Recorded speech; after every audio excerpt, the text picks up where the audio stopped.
Okay, if you're a beginner VA and you don't know what to do first, stop trying to learn everything. So you don't need to master every VA skill.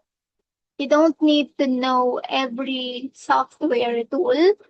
And you definitely don't need to wait until you feel 100% ready.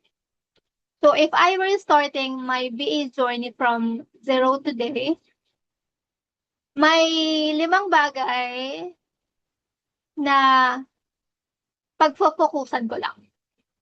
And these 5 things can help you move from I want to become a VA to I'm actually ready to start looking for clients.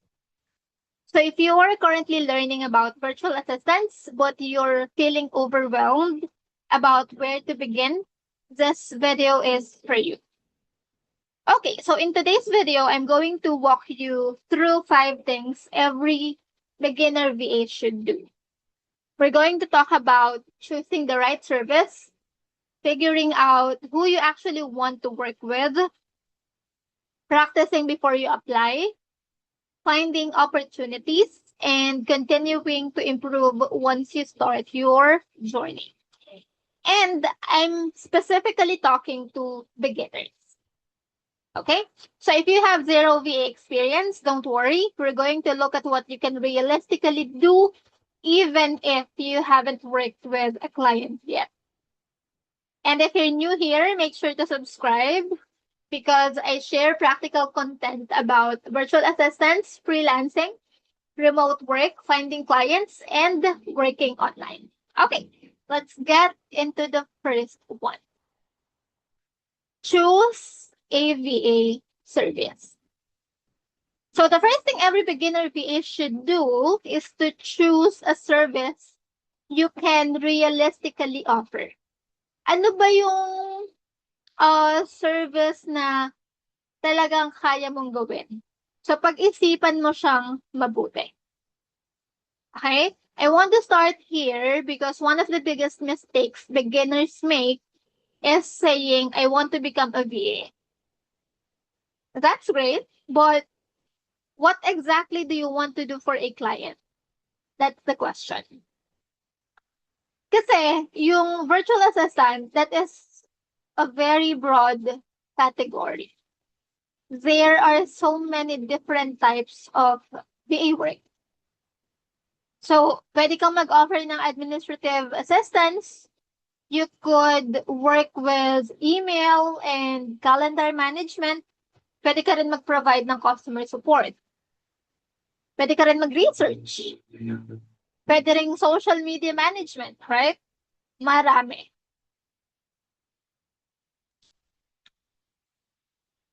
And there are many more possibilities.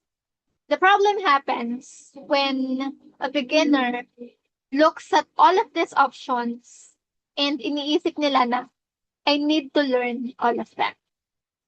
No, you don't. If you're starting from zero, I would actually recommend choosing one main service, isa lang, or a small group of related services to start with. For example, maybe you're naturally organized. You might explore administrative assistance. So pag-isipan mong mabuti, ikaw lang naman ang nakakaalam kung ano yung mga kaya mong gawin. Saan ka ba magaling? Magaling ka bang kumausap ng mga tao?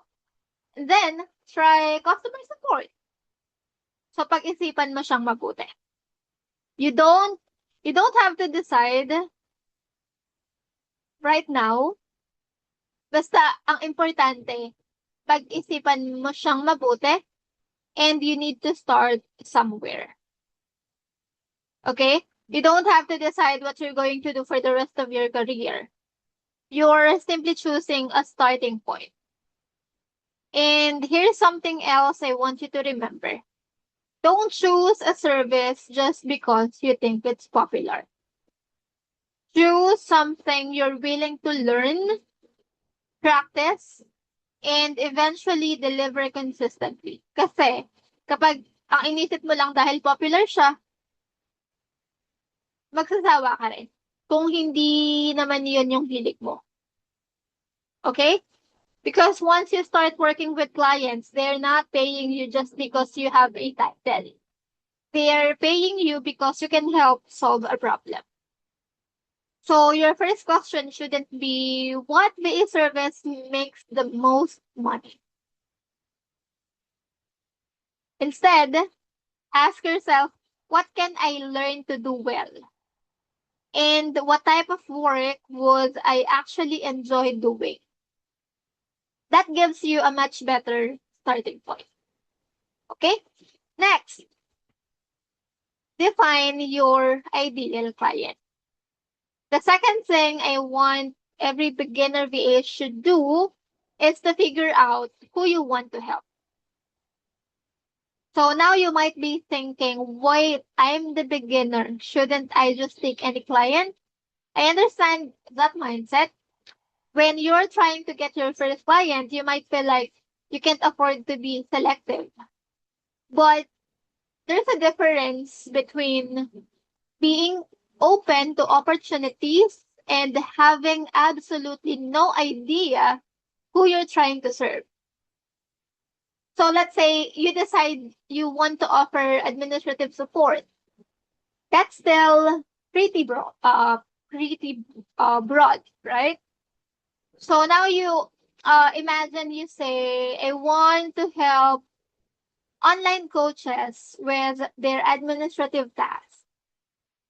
So suddenly you have a clearer picture. Can you see the difference?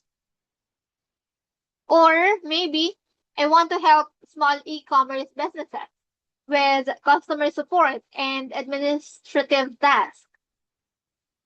So now you can start thinking about the types of problems those businesses might have. Okay, ano ba yung mga tasks na nahihirapan sila? Ano ba yung mga tools na ginagamit nila? Anong klaseng support ba yung kailangan nila? Okay, pag-isipan mong mabuti, ano ba yung mga businesses na gusto mong i-support? You start from there. Okay? Next is practice before you apply. So let's talk about this one. This one is especially important if you have zero experience. Practice before you apply. I know some beginners think, how am I supposed to practice if I don't have a client? You create your own practice project. You don't need to wait for someone to hire you. Or you can actually use your previous experiences. Pwede mo ulit-ulitin yung mga tasks na ginawa mo dun sa mga previous work mo. Hindi man siya VA client, but that's still experiences. So you can use that. So let's say you want to become an administrative VA. So you can create a fictional business and pretend that you're the VA. You can do that. You can create a sample inbox. You can organize the emails. You can create a calendar. Meron ka bang business na gusto mong i-open? Start from there. I-manage mo siya. Okay? And then from that, natututo ka ng mga techniques. And pwede mo siyang gamitin as your experience. Okay? Next. Start looking for opportunities. Now you've chosen your service. You have an idea of who you want to help. Nag-practice ka na rin. So ano ba yung next? Start looking for opportunities. And honestly, this is where many beginners get stuck. They keep preparing. They watch another tutorial. They take another course. They learn another tool. Nagre-redesign sila ng profile kasi iba't iba yung napag-aaralan nila. And they keep saying, I'm almost ready. But here's the thing. At some point, you have to actually start looking for work. Yung pagiging prepare That's very important. But preparation without action can keep you stuck. Okay? So you need to take an action. You need to start looking for opportunities where your skills actually match what the client needs. Okay? Depending on your approach, you might look at freelance platforms, sa mga online jobs, sa mga professional communities like LinkedIn, social media, direct outreach. Ganon. The important thing is not to randomly apply to everything. Okay? Read the opportunity carefully. Tingnan mo ano ba yung kailangan ni client. Ano ba yung problem na sinusubukan niyang ma-solve kung bakit naghahanap siya ng VA. And ano ba yung mga skills na hinahanap nila. And then isipin mo, how can I show this person that I can help with that specific problem? Kapag napakita mo yon kay client, that's very powerful. Okay? Huwag mong sasabihin na, I'm hardworking and motivated VA looking for an opportunity. That's extremely generic. Instead, you need to talk about the relevant skills you have practiced. Okay? You could explain that you're comfortable organizing information, prioritizing tasks, maintaining professional communication, and managing schedules. So ngayon, ang ginagawa mo na, you're connecting your skills dun sa problem nila. And don't get discouraged if you don't get responses immediately. Kasi your first application might not work. Yung pang-10 mong application might still not work. But that doesn't automatically mean you're not capable. Okay? You need to look at the process and improve it. Maybe your profile needs work. Maybe your application is too generic. Maybe you're applying for jobs that don't match your current skill set. So, titingnan mo lang kung ano yung kailangan mo pang i-improve. Okay? You're learning not only how to perform the work, but also how to position yourself. And that's a skill too. Okay? Yung panglima natin, you need to keep learning and improving. There is something I want to clarify. I'm not telling you to spend the next 6 months watching VA tutorials. That's the kind of learning I'm talking about. I'm talking about learning with a purpose. Let's say you start applying for administrative VA jobs and you notice that many of them require spreadsheet skills. Okay, that's useful information. Now you know what to improve. Correct? Or maybe you start talking to potential clients and realize many of them use a particular project management tool na hindi ka pa familiar. And then gamitin mo yun. Pag-aralan mo siya, practicein mo siya, i-add mo siya sa skill set mo. That's much more useful than randomly collecting courses. Your learning should increasingly be connected to the work you want to do. And as you gain experience, you'll probably discover that you have strength you didn't even realize you had. Okay? Maybe you thought you wanted to be a social media VA, but you discovered that you really enjoy organizing systems. Doon mo palang makikilala yung sarili mo. Okay? Maybe you start with administrative work and eventually move into a project coordination. Diba? Your path can evolve. You don't have to have your entire career figured out on day one. The important thing is to keep moving You need to learn, practice, apply, get feedback, improve, and then repeat. Ganun lang. Ganun ka mag-grow, sa ganong paraan ka matututo. Okay? So before we wrap up, let's talk about some mistakes na makakapag-slow down ng progress mo. Number one, you're trying to learn lahat-lahat. So there are thousands of tools and skills you could learn. You don't need all of them.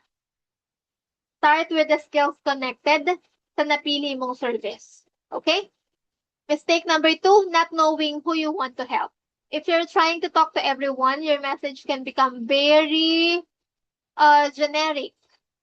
So you start with the type of client or business you understand or would like to work with. Okay? Pangatlo, you're waiting for a client to practice. So you can create your own. Okay? Waiting until you feel perfect. You probably won't ever feel completely ready kapag ganun yung ginawa. And lastly, learning feels productive. You're spending all your time learning.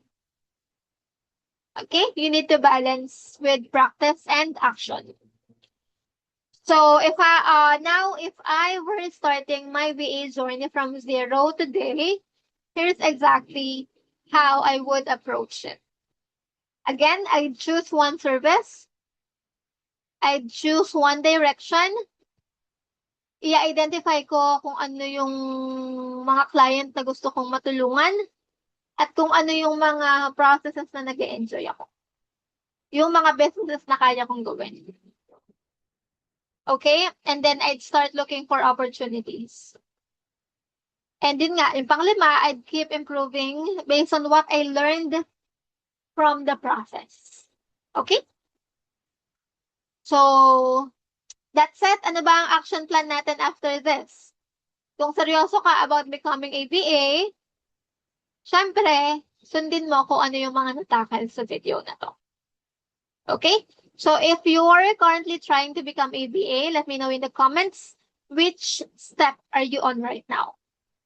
Are you still choosing your service? Or nag-figure out ka na ba ng client mo? Or nagpa-practice ka pa lang? O baka naman nasa applying for jobs ka na? Tell me in the comments because I want to know where you are in your journey. And if this video helped you, hit the like button and subscribe for more practical content about virtual assistants, freelancing, remote work, finding clients, and working online. And if you know someone who's trying to become a VA, send this video to them. Okay? Remember, you don't need to know everything before you begin. You need a direction, a skill you can develop, someone you can help, and the willingness to take action. I'll see you in the next video.